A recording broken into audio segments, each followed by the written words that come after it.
दर्शकों, स्वागत है आपका विदिशा हलचल न्यूज में। मैं हूं कृष्णकांत सिंघारी। अब देखते हैं दिन भर की खास खबरें। विदिशा की तहसील लटेरी में मुख्यमंत्री मोहन यादव का हुआ जोरदार स्वागत। विकास कार्यों की घोषणाएं, पार्टी जन रहे मौजूद।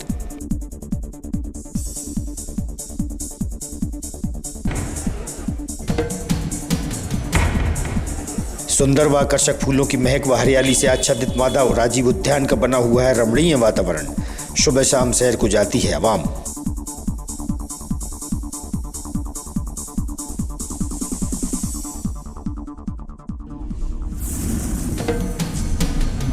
और शहर में खुल रहे मॉल व बढ़ते ऑनलाइन व्यापार के संबंध में नगर के व्यापारियों ने प्रधानमंत्री के नाम ज्ञापन सौंपा। जिला प्रशासन को मीडिया से की चर्चा।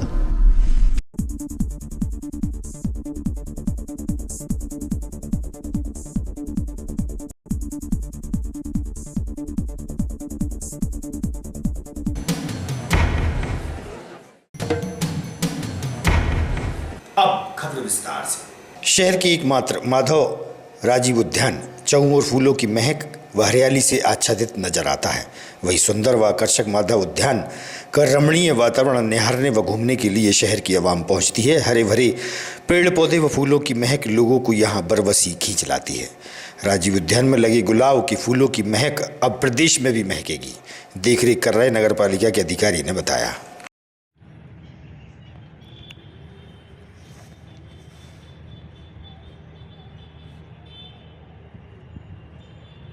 जी कभी मौसम ये पानी वो हो गया ना, ठंड पड़ी, ये ठंड में सभी में वो हो गया।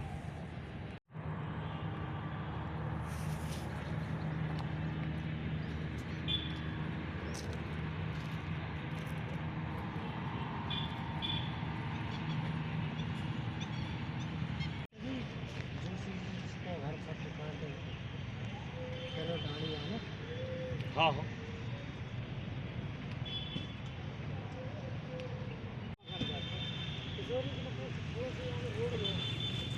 किशोरी से बोल देना, मैं यहाँ से ले जाके लकड़ी से डाल दूँ।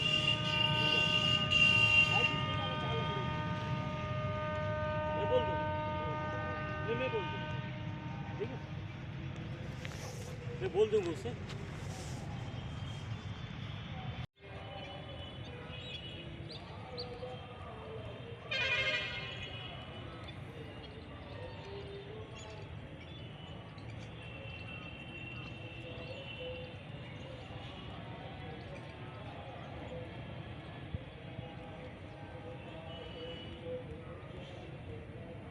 जी, राज बिहारी कुशवाहा, कहाँ पर पदस्थ हैं आप? माधव उद्यान। क्या कार्य करते हैं?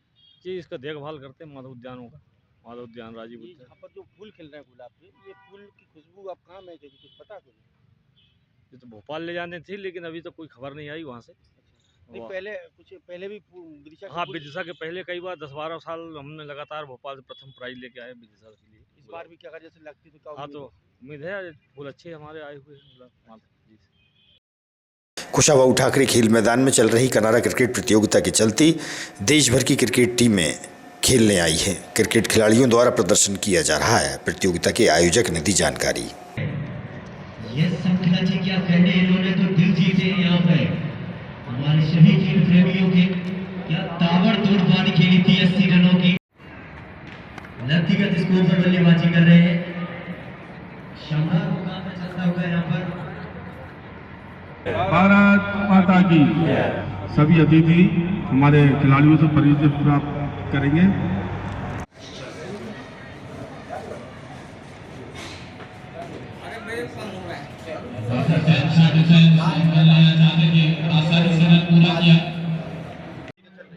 ये कनारा क्रिकेट क्लब द्वारा आयोजित की जाने वाली 55वीं कनारा क्रिकेट प्रतियोगिता चल रही है, जिसका आज ये 5वां दिन है, जिसमें पहला मुकाबला ये सेमीफाइनल के रूप में उदयपुर, राजस्थान और दिल्ली के बीच खेला जा रहा है।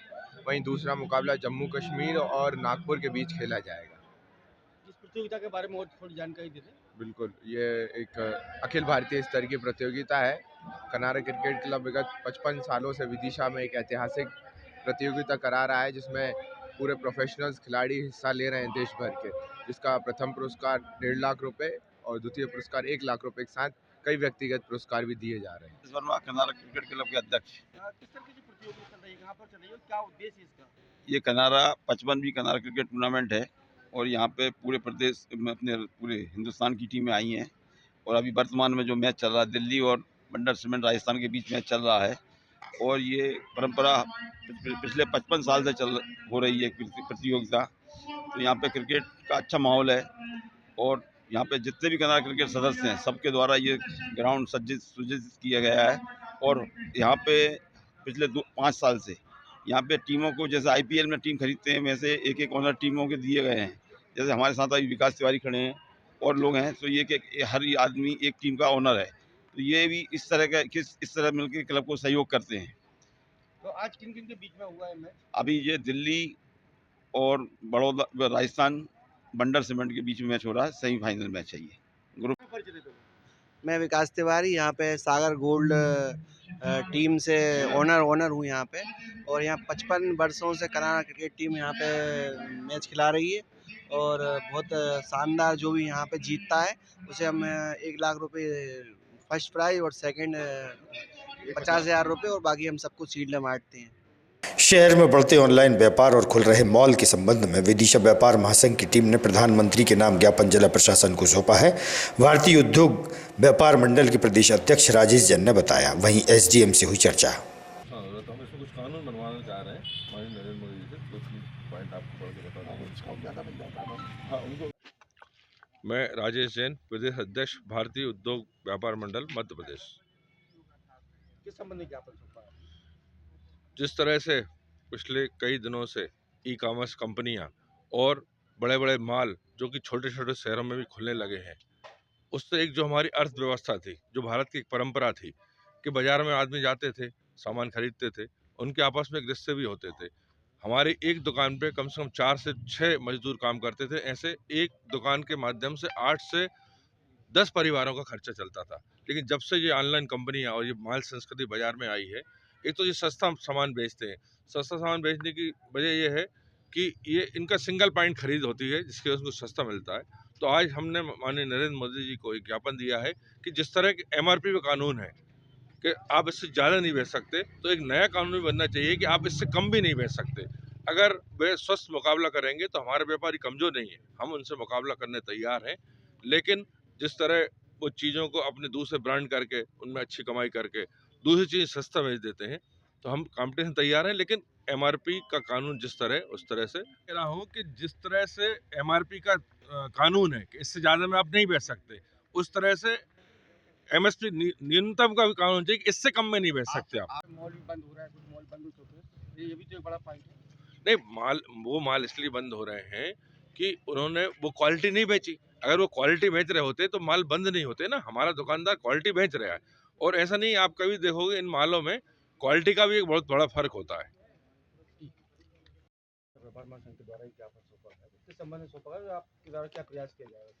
कि भारतीय उद्योग व्यापार मंडल के द्वारा ऑनलाइन कॉमर्स जो है, ऑनलाइन ट्रेडिंग, ऑनलाइन जो रिटेल का सामान खरीदी बिक्री हो रही है, उसके कारण जो व्यापारी बाज़ारों में बैठे हुए हैं, जो छोटे व्यापारी बैठे हुए हैं, उनको हो रही आर्थिक हानि और उनके पास बेरोजगारी का संकट उत्पन्न हो गया। उस बात को लेकर माननीय प्रधानमंत्री जी के नाम पे एक ज्ञापन व्यापार मंडल ने विदिशा ने सौंपा है, जिसको प्रॉपर चैनल से सरकार की नॉलेज में लाने के लिए भेजा जाएगा। ये इनके द्वारा बताया गया है कि अगर लाखों लोग बेरोजगार हो जाएंगे और सरकार पर बोझ बनेंगे, सर वो कहाँ तक अपन मानते हैं?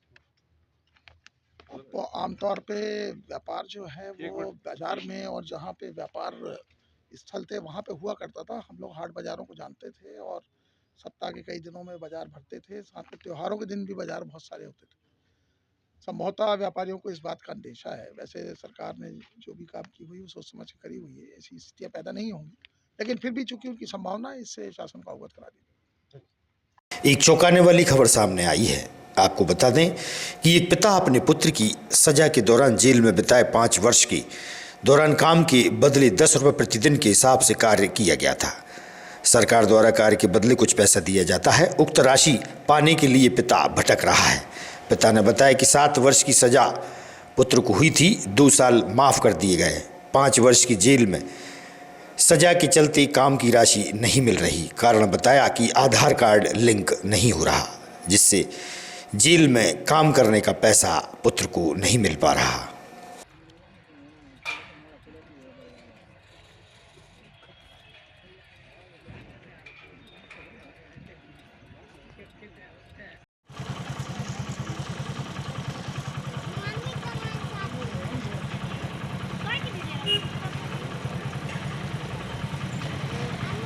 सोनी, क्या करते हैं आप? मैं हलवाई का ही काम करता हूँ साहब। अच्छा, जो आपका बेटा था वो जेल में बंद था, क्या हुआ था? जेल में बंद था, जरा लड़ाई हो गई थी, कौन से केस में? उसमें लूट लगवा दी थी स्टेशन मास्टर ने। हाँ, फिर क्या हुआ? फिर क्या हुआ, सजा हो गई थी 7 साल की, 2 साल की माफ़ी हो गई, 5 साल का उसका पैसा मिलता रहा, वो खुद निकालता रहा। अब उसका 10-12 हज़ार रुपये जमा है। कहाँ में बंद है? कहाँ बंद है? जीआरपी में बंद था, जबलपुर। जीआरपी में? हाँ, जबलपुर था, जबलपुर से। लूट कहाँ करी थी? लूट मूल नहीं करी, वो तो रिपोर्ट कर दी। क्या नाम बेटे का? टीटू सोनी, कहाँ रहते हो? रायपुरा। रायपुर। कब, कितने साल पुरानी घटना होगी? अरे अभी की है साहब, 5-6 आज से 6 साल पहले ही। 6 साल पहले। बस। तो क्या हुआ, क्या था ऐसा कुछ? हुआ ये था, उसकी गद्दी पे जो बैठे कुर्सी पे, कौन की गद्दी पे? वो स्टेशन मास्टर नहीं टिकट काटता, वो अग्रवाल, हाँ। उसकी गद्दी पे बैठे थे। उसने कहा और ये थे नशे में, इनने उठाकर उन्हें छांटा रगड़ दी। उसने जीआरपी में लूट लगवा दी। उसके कितने पैसे बाकी जेल में बंद था तो? करीब 15-1 हज़ार रुपये कौन सी हैं। धारा लगी थी? उस पर आप साहब धारा का तो नहीं पता। जीआरपी ने लगाई थी? हाँ, जीआरपी, विदिशा जीआरपी में लगा। कौन सी जेल में बंद था? पहले रहा विदिशा, फिर पहुंच गया वहाँ पे कहाँ पे? जबलपुर, ट्रांसफ़र कर दिया यहाँ से। ट्रांसफ़र करने के बाद वहाँ रहा 1.5 साल, तो अभी आया अगले महीने की 25 तारीख को। जेल में भी मतलब पैसा कमाया? नहीं, वो सरकार की तरफ से मिलता है ना 22 रुपये रोज। 22 रुपये रोज मिलता है? हाँ, खाना वाना के पैसे कट पट के 20-22 रुपये मिलते हैं। जेल में बंद होने की? हाँ। मुख्यमंत्री मोहन यादव विदिशा की तहसील लटेरी पहुंचे। लटेरी में मुख्यमंत्री का जोरदार स्वागत किया गया। मुख्यमंत्री ने लटेरी में आम सभा को संबोधित करते हुए लाखों रुपए के विकास कार्यों की सौगात दी। इस मौके पर सिरोंज विधायक उमाकांत शर्मा, विदिशा विधायक मुकेश टंडन सहित भाजपा के वरिष्ठ नेता भी मौजूद रहे। किसान के खेत तक कोने कोने में पानी पहुंचाने का काम करेंगे। ऐसे हमारे मुख्यमंत्री जी, मैं उनका धन्यवाद करना चाहता हूँ।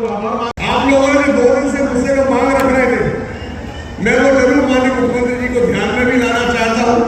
यहाँ के लोगों की सबसे बड़ी बात अगर कोई है तो वो सिंचाई की है। बहुत बहुत धन्यवाद। जय हिंद, जय भारत। भारत के सनातन संस्कृति के संवाहक अभिनंदन है। हमारे मंत्री, हमारे बहुत सुयोग्य मंत्री और पशुपालन और डेयरी सारे कामों पर ध्यान देने वाला श्रीमान लखन पटेल जी का भी मंच पर अभिनंदन है, स्वागत है। आपके प्रभारी मंत्री हैं हमारे बीच, अभी हमारी माननीय सांसद, आपका भी स्वागत, आपका स्वागत है, अभिनंदन है। किसान युवा इनके मसीहा मध्य प्रदेश के प्रधानी और ऐसी मुख्यमंत्री, लेकिन मंत्री नहीं है। सिरोंज विधायक को मंत्री बनवा देंगे। मुझे इस बात की प्रसन्नता है कि आज हमारा सिरोंज विधानसभा में विदिशा जिले के अंदर चुनाव के दरमियान जब मैं आया था, उसके बाद आना भी हुआ है और विकास के मामलों को लेकर 132 करोड़ से ज्यादा धनराशि के सभी प्रकार के विकास कार्यों का भूमि पूजन लोकार्पण किया है। और हमारा विदिशा जिला बहुत संभावना वाला जिला है, जिसमें विकास की बड़ी संभावना और जनता का प्रेम भी भाजपा के प्रति इतना है। कोई सीट हम जीते ना जीते, विदिशा और विदिशा की सभी सीटें हम जरूर जीतते हैं। तो मैं उम्मीद करता हूं कि विकास के इस क्रम को हम जारी रखेंगे और खास करके आने वाले समय में और बहुत सारी चीजों को लेकर हम तो घोषित कर दिया हमारे लिए सड़क और परिवहन की सरकारी व्यवस्था के आधार पर हम बस की सुविधा देने वाले हैं। सर सरोज लटेरी के लिए जो बहुत बहुत धन्यवाद। भारत भारती संस्कार जैन महिला मंडल द्वारा नए वर्ष के अवसर पर हर वर्ष की तरह कुपोषित बच्चों को स्वेटर एवं टोपी एवं डायलिसिस सेंटर को 5,000 की राशि दान की गई। वहीं स्कूली छात्राओं को गर्म कपड़ों का वितरण भी किया गया। मंडल प्रमुख नीता सर्राफ, विद्युत जैन, सपना जैन, नम्रता जैन, संध्या जैन, नीतू जैन, विवाह, सीमा सहित मंडल की सभी सदस्याएं मौजूद रहीं।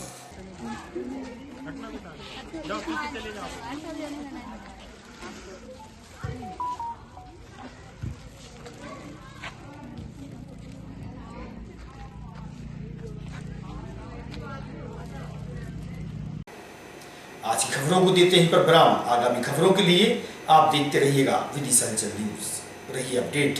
नमस्कार।